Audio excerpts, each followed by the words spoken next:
እንዴ ምን ሆነ ነው? ተረጋጋ እንጂ። የኔና አንተ ነገር ዝም ብሎ ጊዜ መፍጀት ነው። ጊዜን እያባከንክብኝ ነው።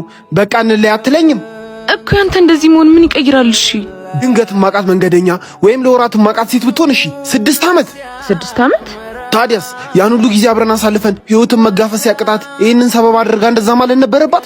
6 ዓመት ማለት እኮ ለሴት ልጅ በጣም ብዙ ነው። ከዚህ በላይ ጊዜ ማባከን አለ? ቆየት ላይ ነው ጊዜውን አባከንኩ። ትምህርቴን በስርዓት ተማርኩ። ያኔ መጋባት ነበረብን? እሷ ስራ አልነበራትም። ለመመረቅ 4 ዓመት ፈጅቶብኛል። በ2 ዓመት መርቁኝና ላግባት ማለት ይችል ነበር። 6 ወራት ስራ ፈለኩኝ። ድፍን አዲስ አበባን አካለልኩኝ። ስራ ስላላገኘሁ ወደ ክፍለ ሀገር ሄድኩኝ። ግድ የለም እንጋባና ስራ ፈልጋለሁ እንድላት ጠብቃ ነበር። ክፍለ ሀገሩኛ አዲስ አበባ ለመመለስ ደከምኩ። ቆይ አዲስ አበባ ምን አለኝ? ህንጻው ነው? ቤተ መንግስቱ? እሷን ፈልጌ አይደለ? እሷን ብቻ። በስተመጨረሻም ተሳክቶልኝ አዲስ አበባ ስራ አገኘሁ። የፍቅር አምላክ የናፍቆት ሲቪን አይቶ የጠራኝ ነበር የመሰለኝ። እሷን ሳገኛት ምን ተሰማኝ? ሰላም፣ ደስታ፣ መረጋጋት።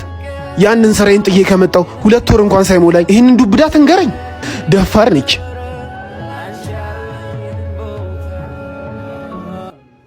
ቆይ ምንድን ነው የሆንሽው? ምን ሆንኩ? ከሌላ ሰው ጋር የጀመርሽው ነገር አለ? ይመለከታል? ምን? እኔ እዚህ አጠገብሽ እያለሁ ኖርክም አልኖርክም ልዩነት የለውም። እና እኔ ጥፋት ነው አይደለም? ስለዚህ እሷ ጥፋት ነው ማለት ነው? እሷም አይደለም። እኔ ማን ነው ጥፋቱ? እንዴ እኔ እንጃ የማን ነው? አንተ ያቺ ፍቅረኛ ተብዬ ቢያንስ መታ ማዘሯን አትጠይቃትም እንዴ? ባይመቻት ነው እንጂ ብትችል እንደማትቀር ነው ያውቃለሁ።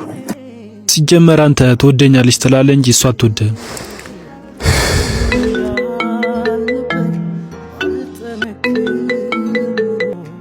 መጥቶኛ እንዲህ ስልክ አውርቼ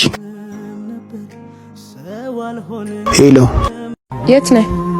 ሰላም ታይቀድም። እሺ እንዴት ነህ? ፈልጌ ነበር። በሰላም ነው የፈለግሽ? አዎ የሆነ ብር ፈልጌ ነበር። ትራንስፈር እንዳላረግልሽ አካውንቴ ላይ ብር የለም። በአካል መጥቼ እንዳልሰጥሽ ደግሞ አሁን አልችልም። ለምን? ማዘርና ሟታል። ለምን መተሽ አትጠይቂያትም? በዛውም በጣም ናፍቀሽኛል። አይንሽን አየዋለሁ። ተው በቃ ሌላ ሰው ጠይቃለሁ። እሺ ቆይ ሞክሬ ላሳውቅሽ። ኦኬ። አሁን እናቴ ታማ ለፍቅረኛ ብር አቀበልኝ ብለው ምን ይለኛል?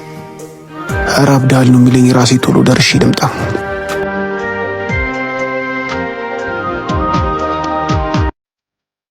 ሄሎ ወይ ደርሻለሁ። በር ላይ ነኝ። ውጪና ተቀበይኝ። ብርድ ነው አልወጣም። መካሱ አስቀምጥልኝ።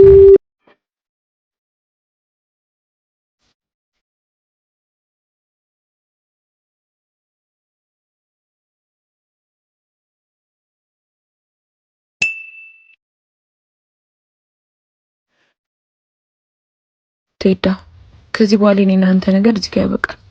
አባቴ ከውጭ ባል አምጥቶልኝ ላገባ ነው። መልካም ሕይወት።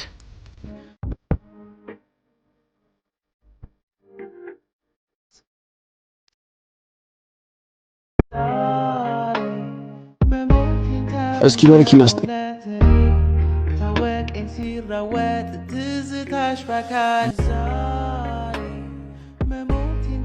ኧረ አባና መልስን ውሰድ። ምን ይሄ ሊጠጣው ነው እንዴ?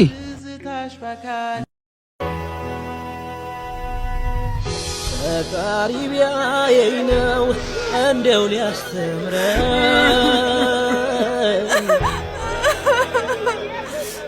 በቃ አልቆይም። እንዳቆይኝ አንቺ ነው የምጠብቀው። መጥቶ አልኩሽ እንዴ? ቆንጆ ከፊትም ከኋላ ወንዱም ደና ደና ሎጋኖ ሸበላ አይንሽ ነው በይ። ምንድነው? ቴድሮስሽ ተሸክሙ። ማን ነው? ያንቺ ቴዲ ተሸክሙ።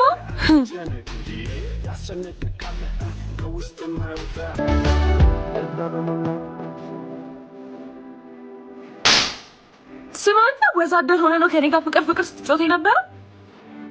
ተረጋጊ እንጂ ምን ሆነሽ ነው? ዝም በል አመዳ። ሲጀመር እኮ ነግሬሽ ነበር። ነይ እንዴ አለቃ፣ እዚህ ድረስ ለምን መጣ? እኔ እኮ መጥቼ ወስዶ ነበር። አለቃ አይ ችግር የለውም። እግረ መንገዴን በዚህ ጋር ሰርፍ ላቀብል ብዬ ነው። እሺ በጣም አመሰግናለሁ። ቴዳ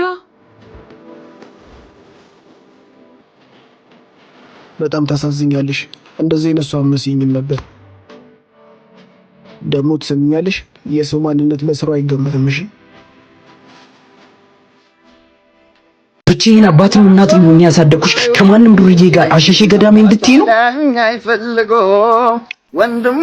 ከዚህ በኋላ ከቤት የምትወጪ መስሎሽ? አምጪ ስልክሽ፣ ሂጅ ግቢ። ያው ተለዩ ይሉናል፣ እኛማ ፍቅር ጸንቶብናል። ፍቅራችን እባክሽ ኩኪን አገናኝ፣ በጣም ናፍቃኛለች። ወንድሟ ስልኳን ቀምጧታል። እኔም ደግሞ እንዳመጪ ብሎኛል። እንደምንም ብለሽ አንድ ጊዜ ብቻ ላግኛት። አንቺ መላታችም የሆነ ነገር አርጊ። ቴዳ ይቅርብ በቃ። ወንድሟ ዱርዬ ነው ብሎ በአንተ ምክንያት በር ተዘግቶባት ነው የምትሉ። በጣም ፈርታለች። ሰፈር ውስጥ የሆነ ነገር ቢፈጠር ይቆጨኛል እንዳትመጣ ብላለች። ስማ እንዳትመጣ ማለት በጥንቃቄ ነው ማለት ነው። ስለዚህ በቃ የሆነ ነገር እናደርጋለን። ፍቅርሽ ተንኮበኛል ልብ ያንቺን አለ ነው። አቤት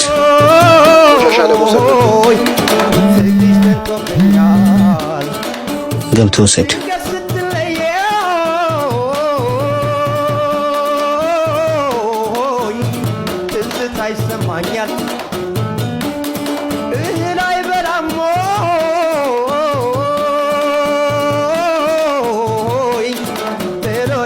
የኔ አባት መጣልኝ። በጣም ናፍቀሽኛል። ያ ገገሞ ወንድምሽ እኮ ከቤት አልወጣም ብሎኝ ነው።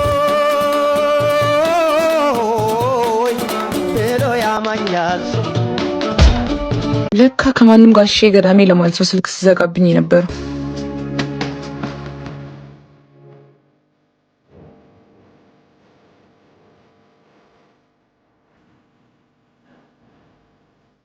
እንዴት ነህ?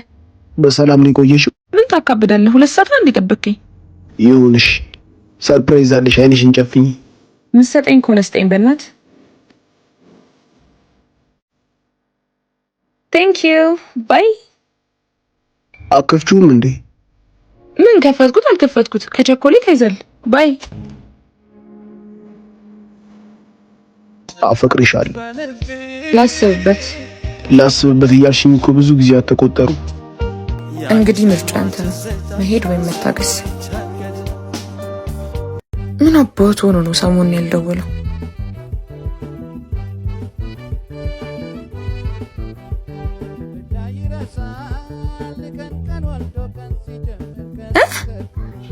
ኧረ ጥጋብ! ለካ ከማንም ጋር ሼ ገዳሜ ለማለት ነው ስልክ ሲዘጋብኝ ነበር። አቤት። እኔ እኮ የፍቅርን መጠን ለማወቅ ብዬ እንጂ ሳልወድ ቀርቼ አይደለም። አንዳንዴ ሂዱ እስክንባል ድረስ መጠበቅ የለብንም። ድርጊት ከቃል በላይ ይናገራል። ለሰርጌ ትመጣለህ አይደል? እኔም ብቻ ለመምጣት ሞክራለሁ። እኔ አባት በፊት ላሳለፍናቸው የፍቅር ጊዜያት ስትል እሱንማ አባትሽ ባንዴ አፈራርሰውት ለሚወዱት ሰው ሊደሩሽ። ቴዳ አባቴን በጣም ወደዋለሁ፣ በጣም አከብረዋለሁ። ከሱ ፍቃድ ውጭ መውጣት እንደማልችል ታውቃለህ። እሺ መልካሙን ሁሉ እመኝልሻለሁ፣ ምክንያቱም አንቺ ጥሩ ሰው ነሽ። እኩያዬ ነሽ እንደኔው ለጋ። ባልሽ ግን በጣም እድለኛ ነው። እንደማትቀር ተስፋ አደርጋለሁ። ባለጸጋ ዳሮሽ ግን ከሌላ ብትሄጂ ነውር ነው አሉሽ። ያንቺ ትዳር ነው ወይ የኔና አንቺ ፍቅር? ውዴ ንገሪኝ የቱ ነው ትክክል?